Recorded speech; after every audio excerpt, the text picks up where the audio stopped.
Hello student, welcome to एक quick solution.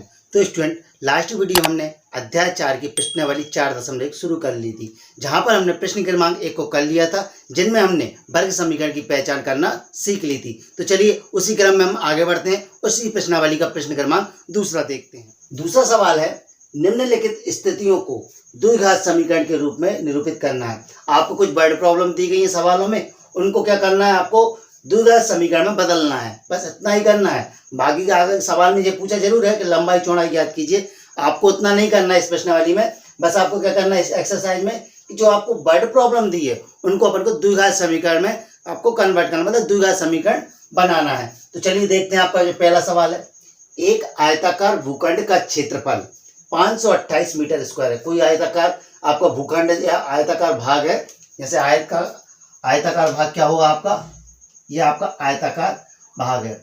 इसका जो उन्होंने पूरा क्षेत्रफल दिया है 528 मीटर स्क्वायर।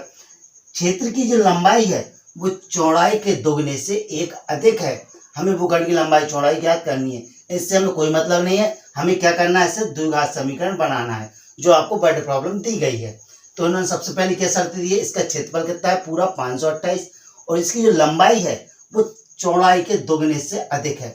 देखिए ये आपकी एक भैया ये लंबी है, ये इसके बराबर होती है दोनों, और ये इसके बराबर होगी। तो जो बड़ी होगी वो लंबाई होगी, और जो छोटी होगी वो क्या हो जाएगी, चौड़ाई। अब उन्होंने क्या दिया है शर्त कि क्षेत्र की जो लंबाई है, ये जो लंबाई है वो चौड़ाई के दोगुने से एक अधिक है। मतलब जो चौड़ाई होगी उसका यदि हम दोगुना करके उसमें एक जोड़ देंगे तो आपकी क्या निकल आएगी, लंबाई निकल आएगी। लेकिन उसके लिए सबसे पहले हमें क्या जरूरी पता होना चाहिए, इस आयताकार भूखंड का आपको चौड़ाई पता होना चाहिए, तब जाकर आप इसकी लंबाई निकालोगे। तो आप क्या करोगे, माना आयताकार भूखंड की चौड़ाई, आयताकार भूखंड की चौड़ाई क्या मान लोगे आप, x मीटर। आपको ये सवाल किस में दिया है, मीटर में दिया है, तो आप मीटर में चलोगे। अब आयताकार भाग की चौड़ाई आपने क्या मान ली, x मीटर। जो अब शर्त क्या दी है, इस क्षेत्र की जो लंबाई है वो चौड़ाई के दोगुने से एक अधिक। चौड़ाई क्या मान लिया अपन ने, x। अब जो लंबाई होगी वो चौड़ाई का दोगुना, चौड़ाई का दोगुना कितना होगा, 2x, इससे भी कितना, एक अधिक, मतलब आपकी 2x + 1 हो जाएगी। तो हम क्या हो जाएगी, तब आपकी जो लंबाई होगी, तब लंबाई क्या हो जाएगी, चौड़ाई के दोगुने से, मतलब आपका दोगुना हो गया, चौड़ाई x है तो दोगुना कितना हो गया, 2x, इससे भी एक अधिक है, तो एक अधिक कर दिया, मतलब एक जोड़ दिया। यदि वो कम बोलते तो हम माइनस कर देते, लेकिन उन्होंने क्या कहा, अधिक। अधिक करेंगे तो हम प्लस करेंगे, और यदि वो कम की बात करेंगे तो हम माइनस करेंगे। ये हो गई आपकी क्या, इसकी लंबाई हो गई 2x + 1। अब आपका जो भूखंड वो कैसा है, आयताकार, आयत का। अब आयत का क्या होगा, उन्होंने क्षेत्रफल दिया है, तो आयत का क्षेत्रफल क्या होता है स्टूडेंट, आपका फॉर्मूला, आयत का क्षेत्रफल, क्षेत्रफल का फॉर्मूला क्या होगा, लंबाई गुणित में चौड़ाई। ये आपका आयत का क्षेत्रफल होता है, लंबाई गुणित में चौड़ाई। आपकी चौड़ाई है वो x है, लंबाई कितनी है, 2x + 1। यदि हम इसका गुणा करेंगे तो आपका क्षेत्रफल निकलेगा, और क्षेत्रफल सवाल में उन्होंने दिया है 528, मतलब इन दोनों का जो गुणा होगा वो 528 के बराबर होगा। तब हम लिखेंगे आयत का क्षेत्रफल, क्षेत्रफल कितना दिया है, 528 मीटर स्क्वायर दिया है आपका, ये आपको मीटर स्क्वायर। लेकिन आयत का क्षेत्रफल होता कितना है, आपका फॉर्मूला ये है, लंबाई गुणित में चौड़ाई। क्या होगा, लंबाई गुणित में चौड़ाई, ये आपका आयत का क्षेत्रफल, और बराबर में कितना है, 528। तो यदि हम लंबाई की जगह लंबाई रख दे, चौड़ाई की चौड़ाई, तो 528 के बराबर होगी वो। और लंबाई कितनी है, आपने लंबाई मानी 2x + 1, ये आपकी क्या है, 2x + 1 इंटू चौड़ाई, चौड़ाई कितनी है, x, बराबर में 528। अब इसको सॉल्व करिए, ये ब्रैकेट हटेगा तो इस x का इंटू इस पूरे अंदर हो जाएगा भाग, मतलब दोनों पदों में इसका इंटू हो जाएगा। तो x का इंटू हम पहले इसमें करते हैं 2x में, तो कितना हो जाएगा, तो आप नंबर का तो नंबर ही रहेगा 2, x का x में इंटू होगा तो x² प्लस x का 1 में इंटू करेंगे तो x का 1 में इंटू करेंगे तो आपका x आ जाएगा, बराबर में कितना होगा, 528। अब स्टूडेंट बात आती है द्विघात समीकरण की, हमें द्विघात समीकरण बदलना है। तो कल हमने जो सवाल किए थे लास्ट वीडियो में, उसमें क्या था कि जो आपके द्विघात समीकरण है उनके बराबर के एक तरफ क्या होना चाहिए, 0। अब जीरो नहीं है, यहाँ कितने 528, तो जीरो करने के लिए क्या करें, हम इसको यहाँ से हटा दें, पक्षांतर करके इस तरफ ले आए, तो यहाँ क्या हो जाएगा जीरो। तो चलिए कर देते हैं हम 2x² प्लस में x। अब आपका जो 528 है वो इस तरफ आएंगे तो माइनस के 528 बराबर में क्या बचा आपका जीरो। तो देखिए बराबर में जीरो हो गया। अधिकतम घात कितनी है 2। तो आपका सवाल में पूछा था कि द्विघात समीकरण, तो आप लिख देंगे आंसर में अभीष्ट समीकरण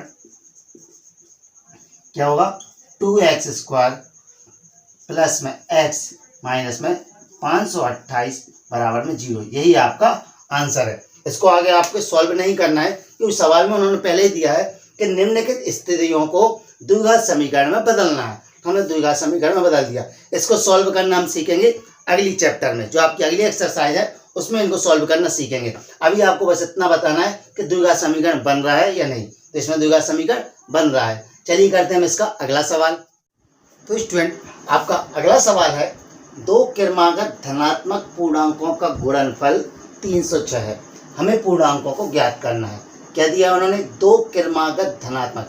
अब क्रमागत क्या होता है, क्रमागत मतलब क्रम से आने वाली, जैसे 1 2 3, 3 के बाद क्या आएगा 4, 4 के बाद 5, 5 के बाद 6। ऐसे हमने दिया अल्फाबेट को लिया जाए ABC, जो आपसे क्रम से आते हों वही आपके, जैसे आपसे कहा जाए 25 है, 25 के बाद अगली संख्या क्या होगी इसकी क्रमागत बोला जाएगा तो 26, इसके आगे 27।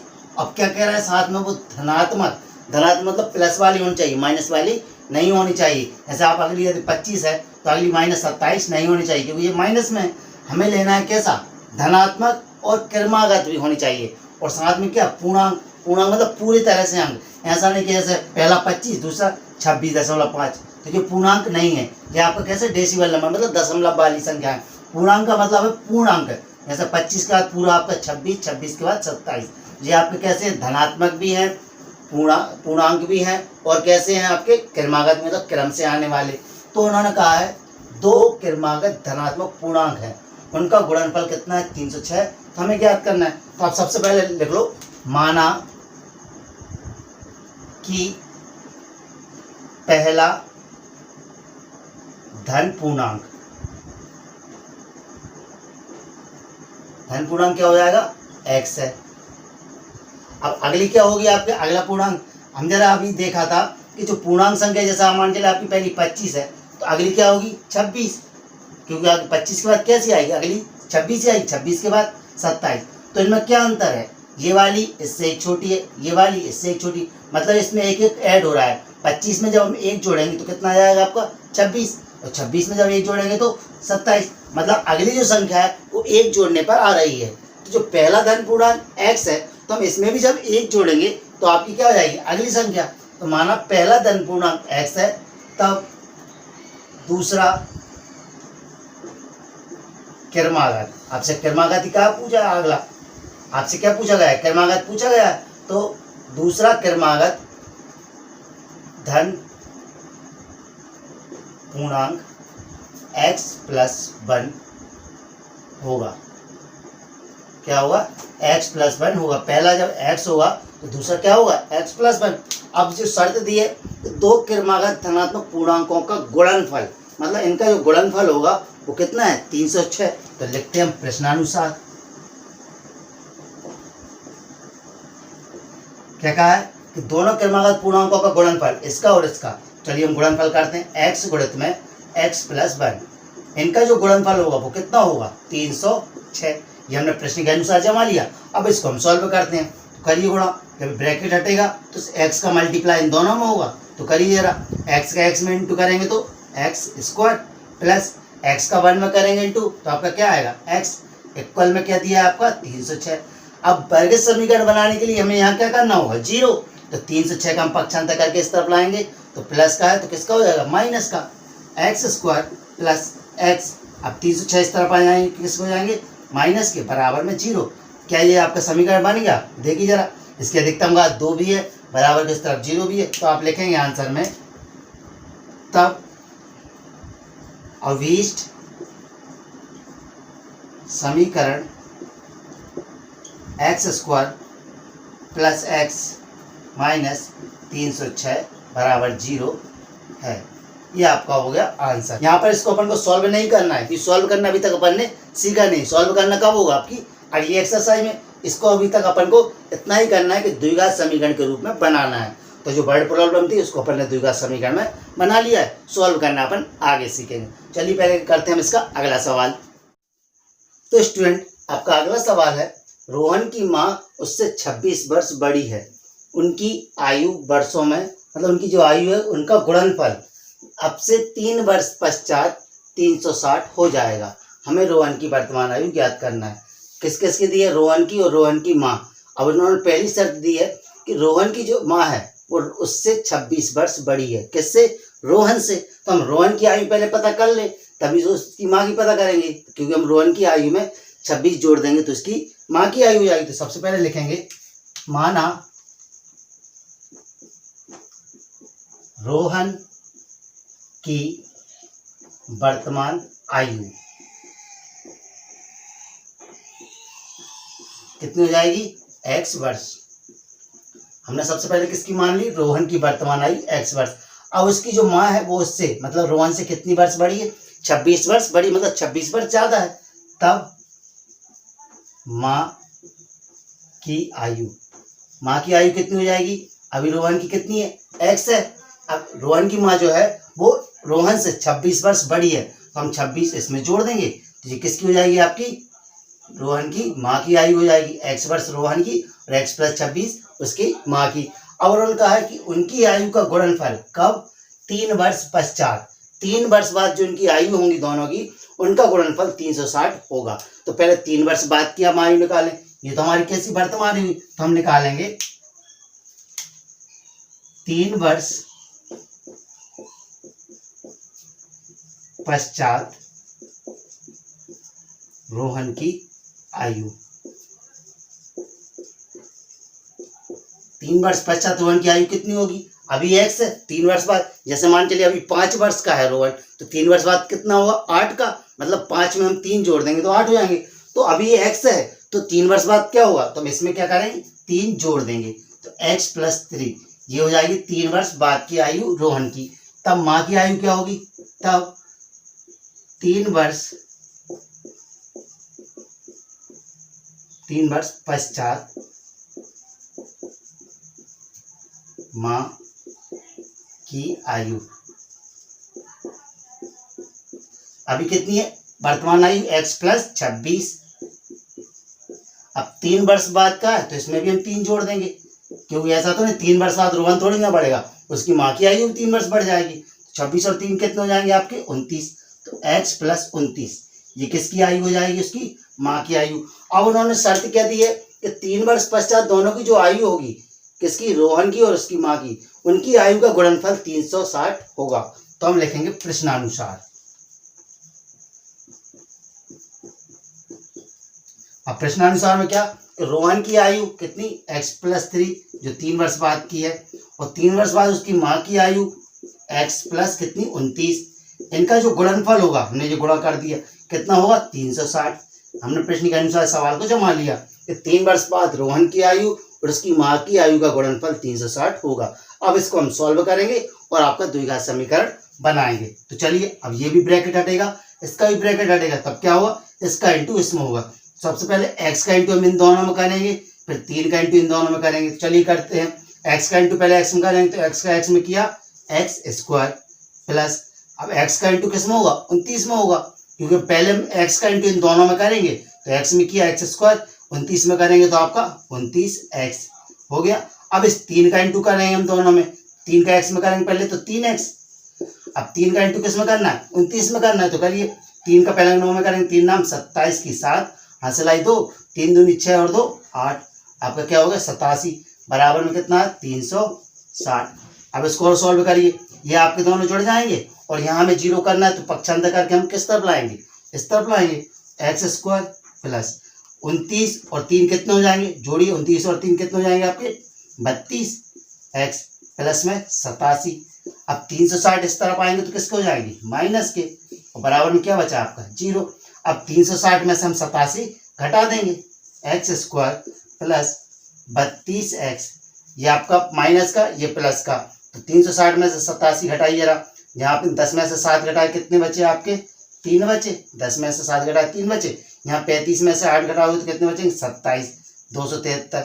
बड़ी संख्या किसकी? माइनस की, तो ये माइनस की, बराबर में क्या? 0। देखिए जरा आपका समीकरण जो बना है, क्या वो द्विघात समीकरण बना है? बिल्कुल बना है। आपकी अधिकतम घात कितनी? 2 है, और बराबर किस तरफ क्या है? 0। तो आज आपका अभीष्ट समीकरण होगा, क्या होगा? अभीष्ट समीकरण, यहाँ आप लिखेंगे अतः अभीष्ट समीकरण क्या होगा? x² प्लस में 32x माइनस के 273 बराबर में 0। क्या हो गया? x² प्लस 32x माइनस 273 बराबर 0। ये होगा स्टूडेंट आपका तीसरा सवाल। चलिए करते हैं हम इसका अगला सवाल। तो स्टूडेंट आपका अगला सवाल है, एक रेलगाड़ी 480 किलोमीटर की दूरी समान चाल से तय करती है। कोई रेलगाड़ी है जो 480 किलोमीटर की दूरी समान चाल से चल रही है। यदि इसकी चाल 8 किलोमीटर प्रति घंटा कम होती तो वह उसी दूरी को तय करने में 3 घंटे अधिक लेती। यदि हम इसकी चाल को कितना 8 किलोमीटर प्रति घंटा कम कर देते हैं तो 480 जाने में 3 घंटे और अधिक लग जाते हैं। तो रेलगाड़ी की चाल ज्ञात कीजिए। क्या याद करना? रेलगाड़ी चाल। तो सबसे पहले हम वही मानते हैं, माना रेलगाड़ी की चाल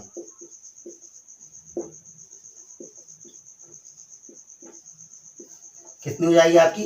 x किलोमीटर प्रति घंटा, जो हमने चाल मान ली। अब दूरी कितनी है आपकी? दूरी कितनी है?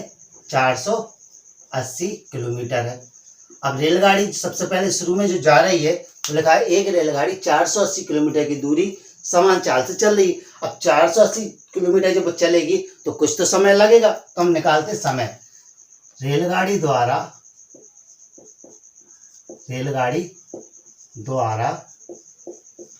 480 किलोमीटर तय करने में लगा समय।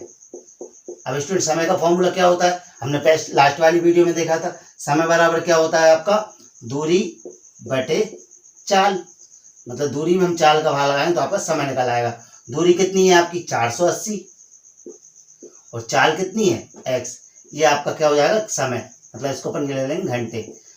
अभी आपका जो क्या निकाला हमने कि रेलगाड़ी जब 480 किलोमीटर तय करेगी तो उसे कितने लगेंगे? 480 बटे x घंटे लगेंगे। अब अगली शर्त दी है, यदि इसकी चाल 8 किलोमीटर प्रति घंटा कम होती। मतलब अभी कितनी है x? इसकी चाल को हम 8 किलोमीटर प्रति घंटा कम करेंगे तो लिखेंगे रेलगाड़ी की चाल को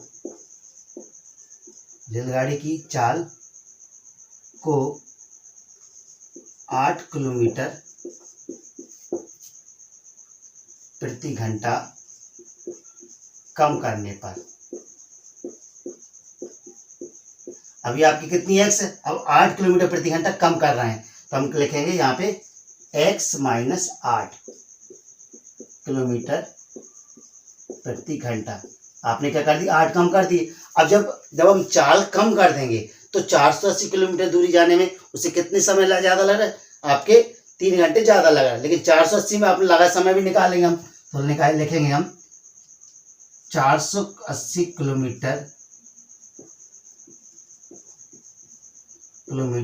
को किस चाल से? आपकी नई चाल से तय करने में लगा समय।